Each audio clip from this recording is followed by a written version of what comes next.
Labdien! Mani sauc Ieva Ābele. Es mācos Anglikas pamatskolā 5. klasē, un es jums šodien stāstīšu latviešu tautas pasaku Vardas novēlējums. Reiz zemnieks uz laukā atrada pusnosilušu vārdu. Nabaga vārdība, gauži lūgusies. Zemnieki glāb mani no nāves un augstuma. Sākumā zemnieki nevienu par ko neapsolījās. Bet pēcāk, kad Varda apsolījās dārgi samaksāt, tad arī zemnieks apsolījās. Viņš to rūpīgi ienesa iekšā un ielika kaktā samazgu vaļrā. Tur viņa sabija visu ziemu. Kad pienāca pavasaris, zemnieks piegāja pie ūdens vaļras un teica: "Nu ir laiks dot manu solīti." Varda sacīja: "Līga liepa taisns lūgs, rīzīte kā kurpīte." Zemnieks ar tādu gudrību palaida Vardu pie citām māsām.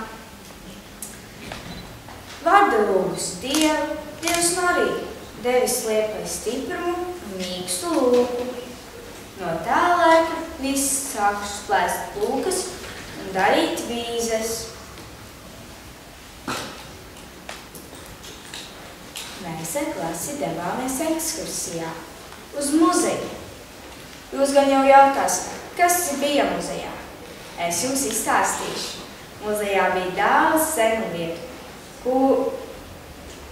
kauli, trauki un drēbes. Tad mēs devāmies uz tādu vietu Neonija. Vai jūs zināt, kas tāds ir?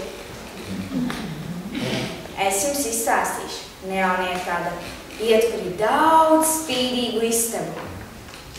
Un tad mēs devāmies uz skolu. Tur skolotāji mums uzdeva uzdevumu. Uzrakstīt, kas mums patika. Daži uzrakstīja, daži ne, bet es uzrakstīju. Un tāda skolotāja bija priecīga.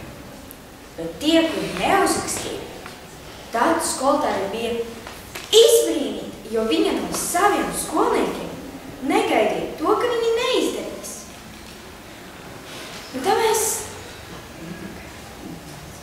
Un tad skolnieki saprata, ko izdarīja un izpildīja. Tāda skolotāja bija priecīga un ielika visiem magu atzīmi. Divas meitenes iet pa ceļu, pretī lec Varda un saka: "Nobučo mani, kļūšu par princi." Meitene paņēma Vardu un ielika kabatā. Otrs: "Kāpēc nenobučoju?"